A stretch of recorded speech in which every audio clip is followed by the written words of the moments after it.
अगर आप लोग को ये वीडियो अच्छा लग रहा है तो प्लीज इसे लाइक शेयर सब्सक्राइब जरूर करें। चलिए हम देखते हैं एक्सरसाइज 2.3 का क्वेश्चन नंबर 2। सबसे पहले इसको पढ़ लेते हैं। पहले बहुपद से दूसरे बहुपद को भाग करके जांच कीजिए कि क्या प्रथम बहुपद द्वितीय बहुपद का एक गुणनखंड है।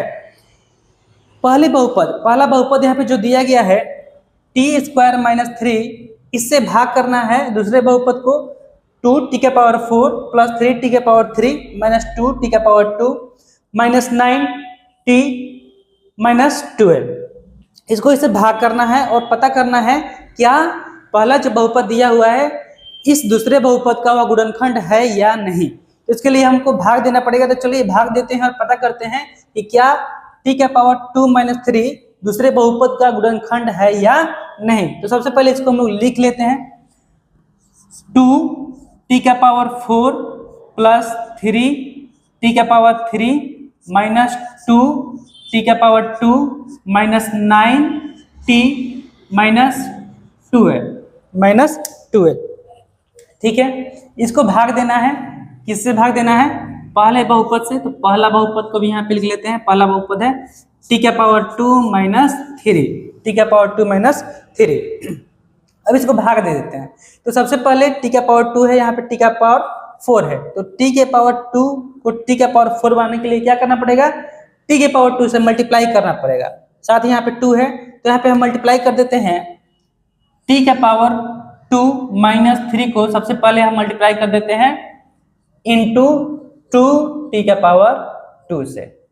तो यहाँ पे हम 2 से मल्टीप्लाई कर रहे हैं तो लिख देते हैं। तो ये हो जाएगा 2t⁻4 माइनस 2t⁻4 t² हो जाएगा। तो स्क्वायर वाले की जगह पे लिखेंगे 3 है ना, तो 6t⁻2 माइनस 6t⁻2। चलिए अब क्या करना है? इसको घटा देना है। Plus minus minus minus minus plus minus minus plus. तो अब यहाँ पे सबसे पहले तो पहला वाला कैंसिल हो जाएगा, ये कैंसिल। अब यहाँ पे प्लस है, ये माइनस है, तो इसको पहले लिख लेते हैं 3t⁻3। यहाँ पे हो जाएगा प्लस 4t² माइनस 9t - 12। अब यहाँ पे 3t³ है, यहाँ पे 3, यहाँ पे t² है, तो इसको हम गुणा कर देते हैं 3t से। अब इसको हम गुणा कर रहे हैं 3t से, तो यहाँ पे लिख देते हैं प्लस 3t। तो 3t से जब हम इसको मल्टीप्लाई करेंगे तो ये हो जाएगा 3t⁻3 प्लस अब इसको उधर लिखना है t, तो ये हो जाएगा 9t प्लस 9t माइनस है, उधर प्लस गुणा करें तो यहाँ पे माइनस होगा। क्या होगा? माइनस होगा। ठीक है, चलिए अब इसको क्या करना है? घटा देना है। तो प्लस माइनस माइनस ये हो जाएगा प्लस, तो ये खत्म और ये भी खत्म।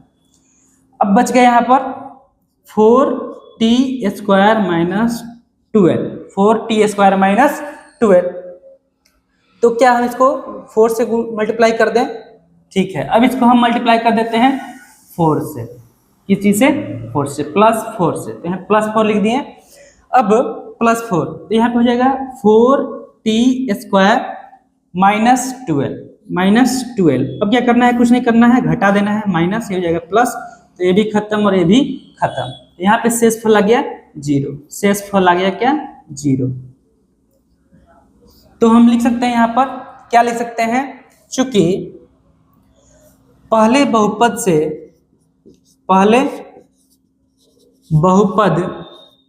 से दूसरे बहुपद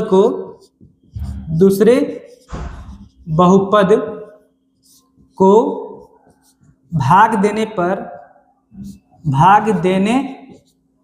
पर शेषफल 0 आ रहा है। इसलिए पहला बहुपद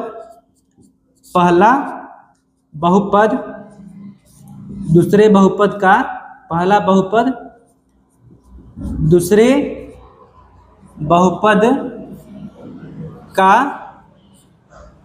एक गुणनखंड है, एक गुणनखंड है। ये हो गया पहला का आंसर। इसको आप लोग नोट करें। फिर हम लोग देखते हैं दूसरा प्रश्न।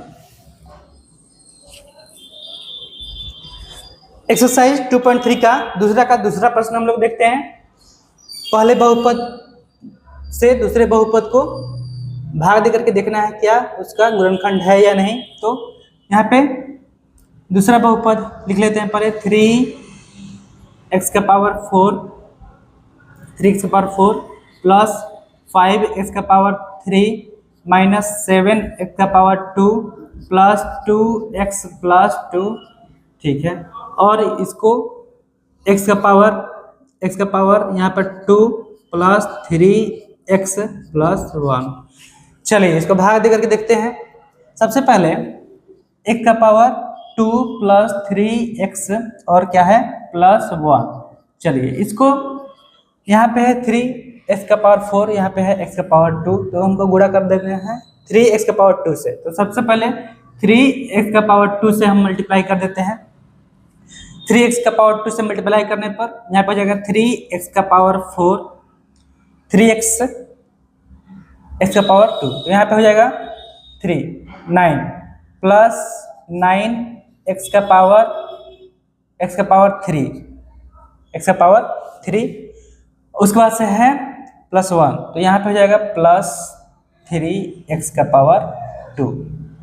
अब क्या करना है, इसको घटा देना है, तो माइनस माइनस माइनस, ये खत्म।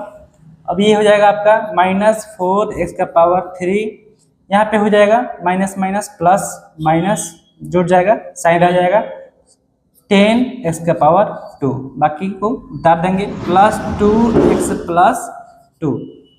अब यहाँ पे 4x का पावर 3 है, तो यहाँ पे हमको गुणा करना पड़ेगा 4x से।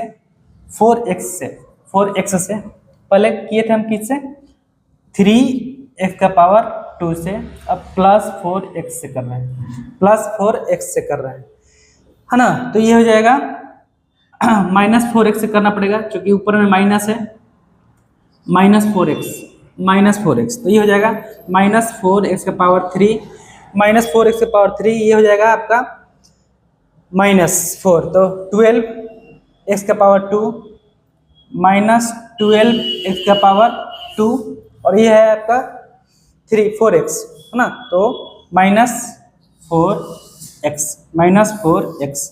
चलिए तो ये तो माइनस माइनस प्लस हो जाएगा, माइनस माइनस प्लस हो जाएगा, माइनस माइनस प्लस हो जाएगा, तो ये खत्म। यहाँ पे बच जाएगा आपका 2x का पावर 2, और यहाँ पे हो जाएगा प्लस 6x प्लस 2। अब यहाँ पे है x स्क्वायर, तो यहाँ पे गुणा कर देते हैं 2 से, किसी से 2 से, प्लस 2 से गुणा कर देने पर यहाँ पे इसमें अब आ जाएगा क्या 2x का पावर 2, यहाँ पे हो जाएगा 6x प्लस 6x और प्लस 2, ठीक है ना।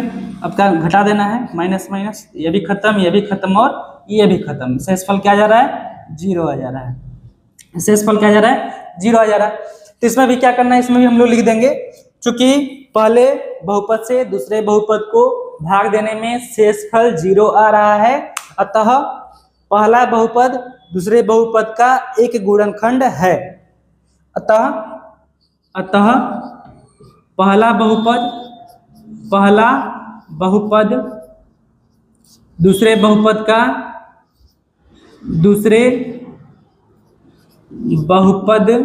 का एक गुणनखंड है।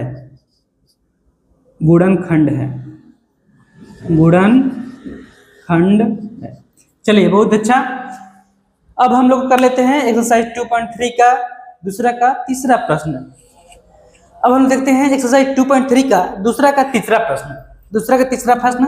पहला बहुपद से दूसरे बहुपद को भाग देना है और बताना है क्या गुणनखंड है या नहीं। तो दूसरा बहुपद यहाँ पे लिख लेते हैं एक्स का पावर 5 माइनस 4 एक्स का पावर 3 प्लस एक्स का पावर 2 प्लस 3 एक्स प्लस 1। ठीक है, यहाँ पे भाज्य जो है एक्स का power 3 minus 3 x plus 1 plus 1। तब यहाँ पे देखिए भाज्य जो है एक्स का पावर 3 माइनस 3 एक्स प्लस 1 है। अगर इसको हम यहाँ पे एक्स पावर 5 है, यहाँ पे एक्स पावर 3 है, एक्स पावर 5 है, एक्स पावर 3 है, तो एक्स पावर 5 करने के लिए एक्स पावर 3 को एक्स पावर 5 करने के लिए हमको अगर हम इसको एक्स स्क्वायर से मल्टीप्लाई कर दे तो हो जाएगा। ठीक है, हो जाएगा, ये हो जाएगा एक्स का पावर 5 और ये हो जाएगा आपका माइनस 3 एक्स का पावर 3 और ये यहाँ ये हो जाएगा प्लस एक्स का पावर 2। चलिए अब क्या करना है, इसको माइनस कर देना है, घटा देना है, तो plus minus minus minus minus plus plus minus minus, तो ये खत्म, इसके साथ ही ये भी खत्म। अब यहाँ पे बच जाएगा माइनस एक्स का पावर 3 प्लस 3 एक्स का पावर 3x और यहाँ पे हो जाएगा प्लस 1।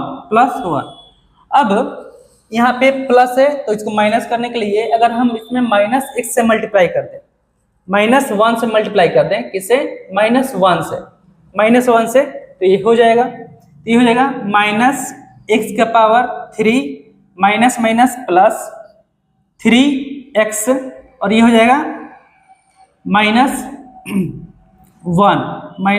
1।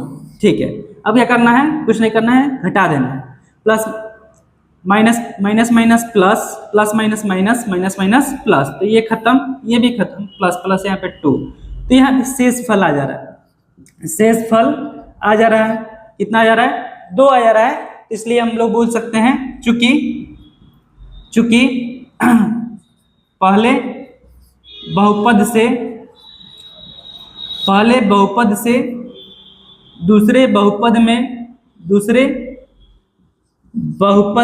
में भाग देने पर शेष फल 2 आ रहा है। इसलिए पहला बहुपद दूसरे बहुपद का गुणनखंड नहीं है, पहला बहुपद दूसरे बहुपद का गुणनखंड नहीं है। तो ये हम लोगों ने देखा एक्सरसाइज 2.3 का दूसरा का तीसरा प्रश्न।